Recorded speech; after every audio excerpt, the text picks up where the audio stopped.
Another exciting moment is Silana Trust, our Rock of Salvation. With Blue Nation, Sinomama Wesizwe ngapha. We had a fantastic day with sports. We Bandla Conversing Mighty Vision, Ganye, Necross.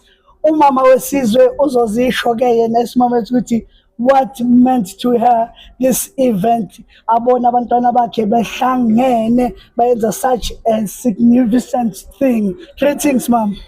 Yebo, njani? Siphilile mama. Siyaphila. Naba babalandeli nabathandi beMoza Music ne-engaging life. Yes, siyabonga kakhulu ukuhlanganyela kule ndawo esikuyona kwi-Christ Rock of Salvation, kube yikhova, kube iMighty Vision.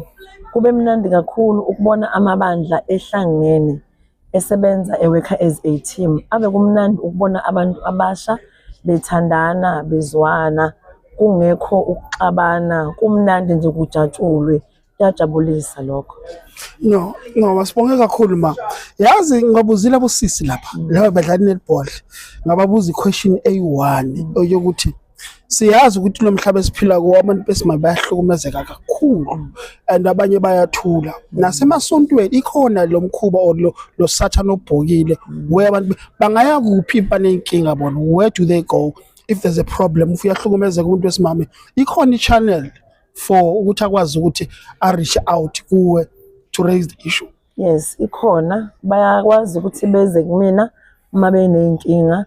Mangibona ukuthi nami kungaphekwa amandla bese ngiyandlulisela kuphe endaweni esifanele la bezokwazi ukuthola khona usizo kunokuthi umuntu ahlale enenkinga angasizakali. Lalela ke wemlaleli nomthandi we-engaging life. Umama by profession uku-education. Yeah. And ukuprova lokho ubona ngabazalwane izinto bebazisho emlonyeni wabo kuphuma amazwi Pastor Chris. Yes. Wemfundo. Yeah. Mama, that seed eplanteke ebandleni ukuthi imfundo and the implementation yakhona akusichazela.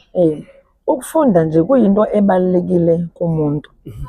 Kuyamsiza kakhulu umuntu ukufunda. Afunde athande bani uNkulunkulu. Kubalekile ukuthi usufundile unjalo umthande uNkulunkulu. Ngoba konke esikwenzayo sikwenzela bani uNkulunkulu.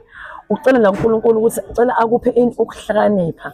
Ngoba kulokufunda kwakho uma ngabe uzosifundela kodwa ungazange ummeme uNkulunkulu akukusizi ngalutho endleleni. Uyahamba bese uba umuntu onjani olahlekayo endleleni. Kanti uma ngabe uzohamba noNkulunkulu kuyonke into yakho oyenzayo nokufunda kwakho kuyakusiza kakhulu endleleni. Yeah, education is power and that's the only way abazokwazi ukuthi baphume ku poverty through education. Yes. Manje ma ikhona lenkinga le ukuthi kana bathi bangalifunda iBhayibheli kodwa bafunda ama academics and leave the word of God outside of this. Yini advice ngobanikela ukuthi bangenza kanjani because it's not going to work for them. Yes. If bashiya izwi but babambe academic. Yes, kubalekile ukufunda izwi likaNkulunkulu.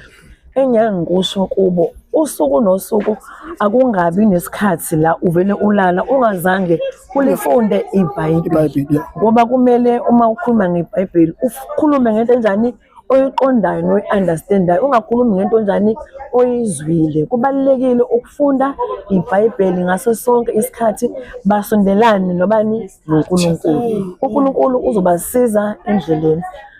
Umbhalo ongcwele khona la usifundisa khona usitshela ukuthi uma ngabe ulala uyolamba. Mawulala uyolamba. Kusho ukuthi mangabe ungazange uzufunde wakhona la eBhayibhelini uma ungazange ulifunde iBhayibheli futhi vele uzohlala ungenalo ulwazi njengokufunda esikoleni. Mangabe ungazange ungekufunda kunesikhathi kusho ukuthi wena ayikho lento ozoyibhala angeke usizakale ngalutho.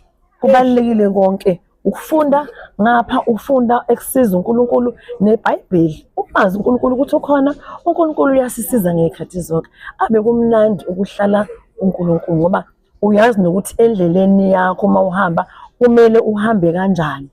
Liyaguide, liyakulawula ukuthi kumele uhambe kanjani endleleni. Liyakusiza kakhulu. Sekasho konke umama wesizwe sesiphethe mama. to umlandeli we-Engaging Life nombukeli ekhaya we-Moza Music, the message ungayithumela khona since youth ka-1976, it's marking 50 years on anniversary. What can you say to that? Izinto ezazenzeka kudala zazenzeka kodwa namhlanje asibambeleli kuzo. Asabambeleli kuzo. Okwethu ukutshela abantu abasha ukuthi okwenzeka kwakwenzeka ngoba kulungiselelwa nina ukuba nikwazi ukuphila kulesikhathi eniphila kuso. Okubalekile ukufocus kuNkulunkulu nokufocus ezifundweni zakhe umuntu azenza. La umuntu enenkinga khona akavele obala ukuthi yazi la ngiyakuthanda lokho bese azokwazi ukuthola usizo kunokuthi umuntu ahlale engenalo ulwazi. Kumnandi kabi ukubuza izinto mangabe ungazi uzosizakala kuphi endleleni. No, well said ma. You've just udlale kahle lento. Sibonge kakhulu ukuthi ube khona nathi. Ngiyacela nje kimi advice engathi kuyingikunika neze first lady ukuthi ubasize more. They must always go to school. Yes. Isikolo sibalekile kakhulu.